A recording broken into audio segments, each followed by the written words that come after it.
aspiração de vias aéreas é um procedimento comumente realizado por fisioterapeutas, apesar de não ser exclusivo da fisioterapia, mas muitas vezes o paciente que não é capaz de eliminar sua secreção, seja porque ele está entubado, traqueostomizado ou mesmo em respiração espontânea e ele não consegue eliminar essa secreção, muitas vezes a aspiração vai ser necessária. Mas a aspiração é um procedimento que está relacionado a muitos riscos. Eu sou Letícia Campos, fisioterapeuta, especialista em terapia intensiva neonatal e pediátrica, e nesse vídeo eu quero te explicar quando eu devo realizar a aspiração do meu paciente, como saber quando ela é necessária. Pois bem, a aspiração de vias aéreas é um procedimento invasivo e por isso ele não está isento de riscos. Na verdade, existem muitas complicações associadas ao procedimento de aspiração de vias aéreas, como, por exemplo, alterações de parâmetros fisiológicos, aumento ou até mesmo diminuição, bradicardia da frequência cardíaca, queda de saturação periférica da oxihemoglobina, atelectasias, entre outras complicações que o paciente pode ter.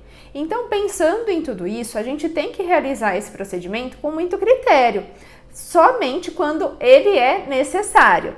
Existe muito a cultura ainda de realizar aspiração de rotina, aspiração de horário, e muito disso acredita-se que é para evitar, por exemplo, a formação de rolhas no paciente que está entubado ou traqueostomizado. Então, primeira coisa que eu quero deixar muito claro aqui para você é: a aspiração não previne formação de rolhas. Nós temos vídeo aqui no canal falando sobre isso, eu te convido ao final desse vídeo a assistir esse vídeo para entender um pouquinho melhor, mas resumidamente, o que evita a formação de rolhas é uma boa umidificação e aquecimento do ar inspirado. Então vale lembrar que o paciente que está com uma via aérea artificial, ele perde essa umidificação e aquecimento, porque isso é feito pelas vias aéreas superiores e o paciente entubado ou traqueostomizado vai estar com essa via aérea artificial diretamente em vias aéreas inferiores, perde essa função de vias aéreas superiores, o que vai fazer então com que ele perca essa umidificação e aquecimento fisiológicos do ar que é inspirado. Por isso é tão importante que na ventilação mecânica ou em qualquer outra forma de suporte que esse paciente esteja apresentando, se ele está com uma via aérea artificial, a gente precisa oferecer essa umidificação e aquecimento para ele.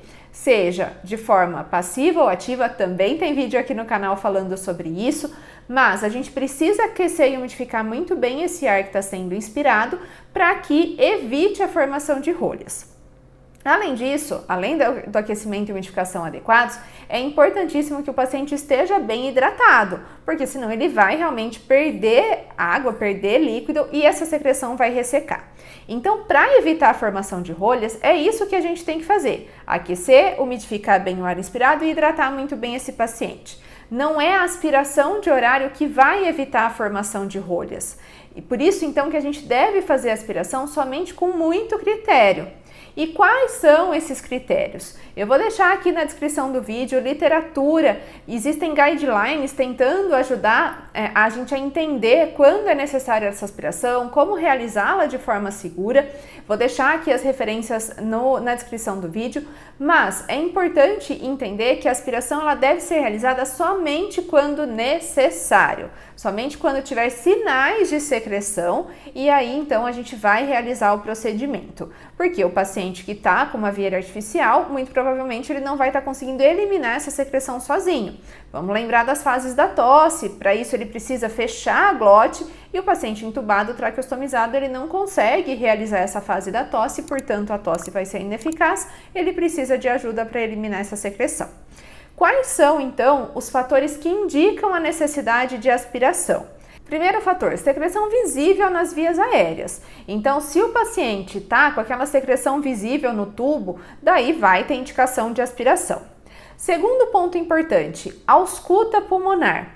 A ausculta pulmonar indicando presença de secreção, e aí geralmente a gente tem roncos, ou a gente pode até mesmo ter sibilos, ter estertores subcrepitantes, e aí é sempre bom a gente pensar em fazer manobras de fisioterapia para mobilizar essa secreção para as vias aéreas mais proximais, até que a ausculta apresente os roncos, que mostra que essa secreção está mais proximal, que vai ser o que a gente vai conseguir eliminar com a aspiração. Eu não vou conseguir tirar lá do pulmão profundo uma secreção só só com aspiração, é preciso primeiro mobilizar para depois aspirar. Mas então a ausculta pulmonar indicando presença de secreção também é um indicativo de necessidade de aspiração.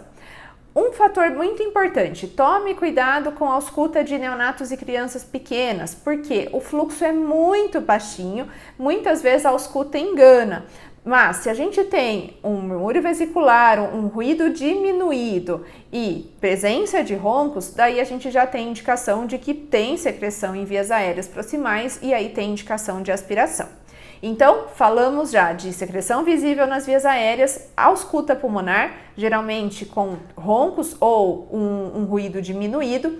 Além disso, aumento de resistência de vias aéreas, principalmente de forma súbita, vai indicar a presença de secreção. Em neonatos, o que os guidelines demonstram é que esse é o principal fator, aumento de resistência de vias aéreas. E aí isso muitas vezes está relacionado a outras condições, como por exemplo, aumento de trabalho respiratório, queda de saturação da oxihemoglobina, tudo isso vai mostrar que, diminuição do volume pulmonar, tudo isso vai mostrar que está tendo um aumento de resistência de vias aéreas, muito provavelmente por presença de secreção, e aí tem indicação também da aspiração. Além de tudo isso, a análise das curvas do ventilador mecânico também é importante para a gente indicar ou não a aspiração. Geralmente, quando tem presença de secreção, o que a gente vai observar nas curvas, né, principalmente na curva pressão-tempo e fluxo-tempo, é um serrilhamento da onda. Então, quando existe esse serrilhamento, pode ser por outros fatores, como por exemplo, condensado no circuito.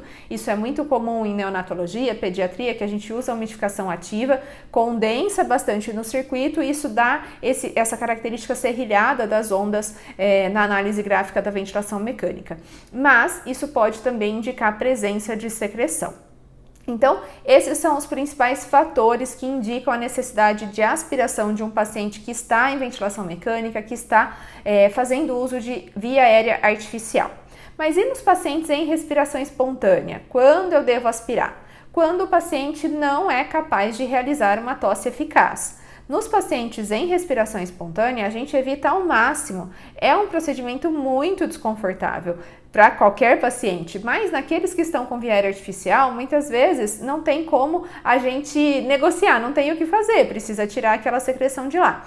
Agora, no paciente em respiração espontânea que tem tosse eficaz, daí a gente vai evitar ao máximo, só numa situação de emergência, que o paciente está muito obstruído, vamos pensar numa criança com bronquiolite, por exemplo, está na sala de emergência, está com um desconforto respiratório muito importante.